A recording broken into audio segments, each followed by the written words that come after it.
As I walked down the apartment hallway, tired from work, suddenly someone from the neighboring apartment grabbed my arm. Confused and scared, I screamed as I was dragged inside. It was my neighbor, Mr. Johnson, who apologized, claiming he had no choice. Suspicious, I pulled away, demanding an explanation. He nervously said, "Actually, my name is Luna. Now let me tell you about my life. On 24, working in a well-known trading company, I enjoyed the freedom of living alone in a city apartment, earning my own money. I grew up with a single mom who struggled to provide, but she never gave me an allowance despite her reasonable income. She was labeled the toxic parent. I moved out to escape her control, and I'll share our story. I was born and raised in a town near New York City. My childhood home was remote, making life difficult without a car or bus. Raised by my single mom, I should be grateful, but her restrictions created resentment. Every day, I desperately tried to find a way to escape my parents' control. Through middle and high school, it only intensified. Not only did I not get an allowance, but I also had to report and get permission for everything. Whether it was hanging out with friends or going on dates, once after sneaking out to meet my boyfriend, I faced my mother's furious reaction. The next morning, she declared that I would go without meals for the next 3 days. Without an allowance, I couldn't even buy food outside. Too embarrassed to let my friends or boyfriend know about my toxic mom, I couldn't ask them for something as simple as a snack. After 3 days of hunger, my concerned boyfriend approached me asking if I was okay. Unable to hold back my tears, I opened up about my mother. I still remember the shock on his face. Although he sympathized at first, he began avoiding me afterward. 2 weeks later, I overheard him telling his friends that my mom seemed like a real problem and he didn't want to deal with it. He thought I was desperate and kind of scary. Hearing him talk like that made me realize he felt bothered by my toxic mom. Not wanting to protect me but feeling alienated, overwhelmed with frustration and tears, I quietly slipped away to a corner of the hallway. Realizing it was over with him, still having feelings for him, I had to abruptly end my love for him. Filled with anger towards my mom, when I got home, I lashed out at her, questioning why she had to control me. I blamed her for my boyfriend leaving and my friends distancing themselves because of her abnormal behavior. Frustrated, I vented at her, only to find her pleased that my relationship had ended. Her self-indulgent response deepened my despair. My mother couldn't understand my feelings, and her sense of righteousness ignored common sense. Controlling my life was her reason for living. Feeling dizzy and unable to contain myself, I rushed to my room, closing the door. I cried, wishing for a lock that my mother, who enjoyed controlling me, would never allow. My mother's concerned voice interrupted, asking if I was eating dinner. Her words weighed heavy on my chest. After high school, determined to live alone, I vowed to become a college student. I channeled my frustration into studying for exams. As revenge, I secretly started a part-time job, faking my mother's signature. Gradually, I earned scholarships and slipped into the acceptance range of a New York public university. When I finally told my mother about my achievements, she smiled sweetly, praising my hard work. However, her reference to M University, a nearby public university, signaled that I wouldn't be allowed to live on my own. It was just a 20-minute commute from home. Despite choosing a university within New York, my mother insisted on a different one in a neighboring town, leaving me feeling uneasy. As she continued trying to control me, even as I was about to become a college student, rejecting the idea of an university, I expressed my desire for our chosen university. In response, my mother sternly dismissed it, insisting on a university and questioning my chances of getting in.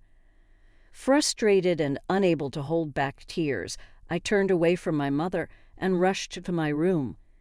Even as a college student, I couldn't escape her control. Balancing exams and part-time work was tough, and despite my efforts, it all seemed unnecessary. The frustration affected my sleep, leading me to take the entrance exam for M University. Getting in as expected, before I knew it, I was a college student. My mother surprised me with a smartphone as a celebration gift. It was a remarkable shift from her previous controlling behavior. With a smartphone, I felt liberated, like a fish in water. Thoroughly enjoying college life, making new friends, and engaging in normal communication, I also focused on my future, participating in student organizations and volunteer activities. Rather than joining clubs or sports teams, I applied what I learned to secure a position at the most famous trading company in the States, located in New York. Finally, as a working adult, I got to live on my own. My mother congratulated me on my job, presenting me with a $2,000 wallet as a gift. Over the past few years, her control over me had considerably loosened. Despite past resentment, I genuinely thanked her for everything. As I began living apart from her, I decided to express my gratitude. My mother's response was, "It's nothing. Just take care and do your best." Despite her recent change in attitude, I didn't question why she was so willing to let me go. Looking back, I should have been more suspicious. Understanding that my mother wouldn't easily let me go, nevertheless, I ended up living alone in a town near the center of New York City. The rent was high, but my company's housing allowance made my personal expenses around $600 a month. The apartment building wasn't large, and I would recognize the faces of fellow residents. I lived in a corner room on the third floor, and next door lived a man named Johnson. While we exchanged greetings, our interactions were limited. Johnson seemed about 5 years older, with a slender build and a kind appearance. In New York, neighborly interactions are usually indifferent, so beyond a simple hello, I rarely spoke with Johnson. Fortunately, he didn't seem like a strange person. I kept my apartment secret from my mother, as I didn't want her showing up unannounced. When she asked about my address, I simply said, "I'll be back soon," and left it at that. She seemed a bit down, but accepted it, saying, "Well, that's fine." Despite being focused on my work computer, my mother frequently called or texted me during work. I received calls that interrupted my concentration, leading to irritation. The demanding job at the trading company, coupled with my mother's constant calls, made the situation challenging. Not just calls, but she kept sending messages, resulting in a flood of unread notifications. A chill ran down my spine, and a concerned colleague noticed my strained expression. I reassured them, "It's nothing," and managed to maintain composure, continuing my work. 2 years passed in this manner, and at the age of 24, my second-year salary was remarkably high. Earning money independently brought me deep joy. Gradually, I became more engrossed in work, increasingly ignoring calls from my mother. Since she didn't know where I lived, there was no chance of running into her unless I went home. The image of my mother slowly faded from my life, and I finally felt like I was living my own life. One day, after drinks with colleagues, I was tipsier than usual on my way home around 10 p.m. As I reached the third floor of my apartment building, I staggered towards my corner room, mumbling about another long day at work. Suddenly, a man's voice called out, "Luna, over here for a sec." I felt someone grab my arm from the next-door apartment entrance. In a moment of confusion, I screamed and was dragged inside. Furious, I shouted, "What on earth are you doing? I'm going to call the cops. My neighbor, Mr." Johnson apologized, claiming he had no other choice. Suspicious, I shook off his grip and accused him of planning something. "In the midst of my panic, Mr." Johnson urged me to calm down. However, his next words made me shudder. "I saw someone break into your apartment." Although I immediately thought it might be a trap, Johnson looked serious. Unfamiliar with such situations, I was more afraid of him than anything and tried to escape. Startled by his intense tone, I hesitated, and he urgently pleaded for me to wait, emphasizing the danger outside. At a crossroads and unsure whether to believe him, I saw desperation in Johnson's eyes. Though we had barely spoken, his eyes seemed direct and sincere. It was just a hunch, but I felt inclined to listen to him. Trembling, I asked about the break-in details, and Johnson began to explain. I couldn't see clearly, but the person wore all black with long sleeves and pants, looking suspicious. I'd seen someone similar around the apartment complex before, thinking they were just another resident. About 3 hours ago, when I came home, I saw that person entering your apartment, and that's when I thought something was off. It's 10 p.m. now, so around 7:00 p.m. Wearing all black clothes in July isn't comfortable. However, the key issue is how someone could enter my house without having a key. Initially, I thought it might be a friend or your boyfriend, Luna, so I didn't pay much attention. However, when I heard you coming home just a while ago, I got shocked. Even if they were a friend or boyfriend, staying alone in someone else's home for 3 hours seems strange. It hit me that this person could be dangerous, so I decided to stop you. Mr. Johnson's words made me tremble violently. If what he was saying was true, the intruder might still be hiding in my apartment. I haven't given my keys to anyone, don't have a boyfriend, and haven't made plans with any friends. Ever since a harsh experience with a boyfriend in high school, I've avoided dating men, so I currently don't have a romantic partner or close friends nearby who could be breaking into my home. Luna, please calm down and listen. Have you been stalked by anyone recently? Johnson asked, trying to soothe my agitation. Stalked? No, nothing like that, I replied. I had no recollection of such a thing, but it was possible someone was stalking me without my knowledge. Maybe you just haven't noticed, but the perpetrator could have been acting this way for a while.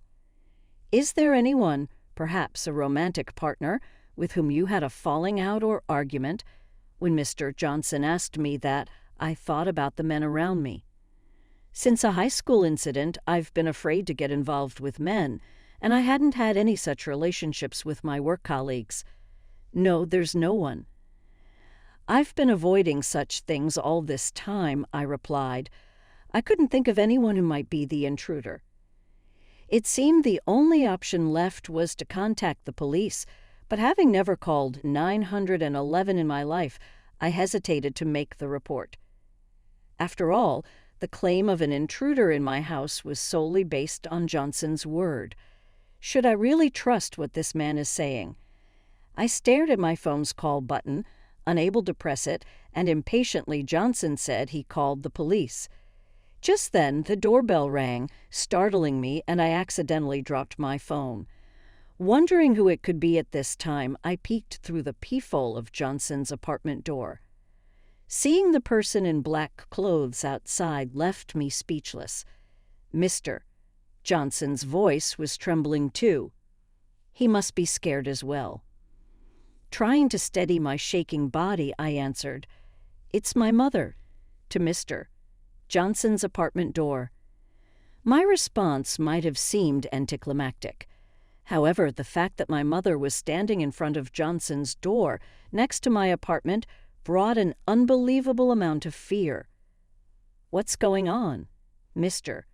Johnson's voice trembled as well. "Could it be that the person I mistook for a stalker was your mother? If so, I'm really sorry." "That's a huge misunderstanding, Mr. Johnson apologized to me, but I shook my head. "No, it's not that. It's just that." I hesitated to tell Johnson that my mother was toxic and that I hadn't even given her the address of this apartment. Before I could, my mother banged on the door, saying, "Hello, excuse me, I think my daughter is in there. Could she come out, please?" My mother's loud voice echoed in the hallway, making me jump. How did she know where I live, and how did she know I was here? I flung open the door, and my mother said, "Oh, Luna, finally found you. I've been trying to contact you, but you've been ignoring me. I just wanted to see you so badly I came here. Aren't you coming home yet?" Seeing my mother standing there as if it were the most natural thing made me feel nauseous. "Mom, how did you know where I live? And how did you know I was here?" I had so many questions. Dressed all in black, just like Johnson described, like a stalker. And how did she know where my house and whereabouts were? Why was she sneaking around behind my back? Well, that's easy. I put GPS trackers in that smartphone and wallet, my mother said. I was shocked by my mother's revelation. The smartphone and wallet were gifts from my mother for special occasions. I had been using the same smartphone for about 6 years, which means I've been monitored by my mother all this time. A chill ran down my spine and I swallowed hard. At first, it was just a smartphone. But you sometimes leave it at home, right? So I thought if I put GPS trackers in both the phone and the wallet, you'd always have one with you. You're my precious daughter, Luna. I've always been worried about you, thinking what if something dangerous happened. Watching my mother speak so nonchalantly, I completely lost my composure. I thought that becoming a working adult, I have finally gained true freedom. Earning my own money, doing what I wanted, when I wanted, I thought I could enjoy such basic freedoms that everyone else takes for granted. But it turned out I was just dancing in the palm of my mother's hand all along. If this continues, my life will forever be controlled by my mother. I can't stand that. I was done having my life thrown into disarray by my mother. "Mom," I called out to her in a very calm voice. My mother responded in her usual clueless tone. "Yes, what is it?" "I'm never going back home again, Mom. Whenever I'm with you, I feel like I'm always being restrained. It's always been like that, hasn't it? You call me your precious daughter, your beloved daughter, but you've stifled everything I wanted to do. You neatly clipped my wings every time I tried to spread them, using worry as a plausible excuse. Each time it hurt me deeply and caused me great pain. I am not your possession, Mom. I have my own will as a person, and I don't want it to be tainted by anyone else. So, Mom, let's cut ties. Please don't ever contact me again or come to see me." In a final outburst, I shouted all my feelings at her. My mother, hearing my declaration of cutting ties for the first time, visibly paled. She must have been shocked to be defied like this, always assuming I would comply with her cutting ties. "What? Why? I'm your mother, Luna? Look, I didn't come today to restrain you." "That's right. I just thought of borrowing some money from you. That's all I came for." My mother, now in disarray, suddenly claimed she wanted to borrow money, which made no sense. "Money? What are you talking about, Mom? Are you in debt? Were you planning to steal money from your daughter who earns a lot? You never intended to borrow, did you? You sneaked into my apartment to steal money, right?" Everything clicked about why she had been in my apartment for 3 hours. If she really wanted to see me, she would have called or texted. But there was no contact from her today. She must have planned to steal from me and then see me afterward. No, I just wanted to borrow a little. My mother, used to such confrontations, began to panic. I couldn't trust a single word she said anymore. Gathering all my strength, I yelled at her again. Enough. A person who tries to steal from her own daughter is not a mother. Never show your face to me again. I'm canceling my phone. Goodbye. Ignoring my mother's wide-eyed expression, I forcefully shut Johnson's door. For a while, she kept shouting, "Luna, I'm sorry. Please open the door." It seemed the neighbors found the commotion suspicious and called the police. I heard the sirens of a patrol car and my mother arguing with the police in the hallway. The police managed to take her out of the building. Exhausted, I slumped to the ground. "Are you okay, Mr.?" Johnson asked, looking at me with concern. "I'm sorry for involving you in a family fight because of my mother," I said. "No, it's okay. Just rest for today, Mr." Johnson said. Thankful for Mr. Johnson's kindness, I returned to my room and crawled into bed. I decided to sleep without thinking about anything. My consciousness slowly faded into darkness. As for what happened afterward, I separated my family register from my mother's to create some distance. Though legally I couldn't cut ties completely with my biological parent, having my name removed from her family register made me feel like I had escaped her control, and I felt a sense of relief. Furthermore, I threw away the smartphone and wallet my mother gave me, replaced them with new ones, and moved to a different apartment. Of course, I haven't shared my new phone number with my mother. Now she won't be able to pinpoint my whereabouts. After that incident at my apartment, my mother, who had received a stern warning from the police for causing a disturbance, apparently became reclusive. As she confessed, after I left home and started working, she indulged in high-end brands of clothes and bags to distract herself from loneliness, accumulating considerable debt. Eventually, she ran out of living expenses and resorted to borrowing from high-end lenders. She is now troubled daily by debt collectors. However, I couldn't bring myself to help her. The fact that she had controlled and monitored me, even using GPS, is a shocking event that I can never forgive and is etched in my heart. If cutting ties with her serves as a punishment for her, so be it. I plan to live in a world without my mother. Even after moving to my new apartment, I kept in touch with Johnson, my former neighbor. Initially, I reached out to thank him, but he continued to stay in contact, and now we even go out for meals together. Having refused romantic relationships with men for a long time, escaping from my mother's control has made me more open to love. If things go well with Johnson, it would ironically be thanks to my mother. But I want to build a bright future with Mr. Johnson, away from my mother's knowledge.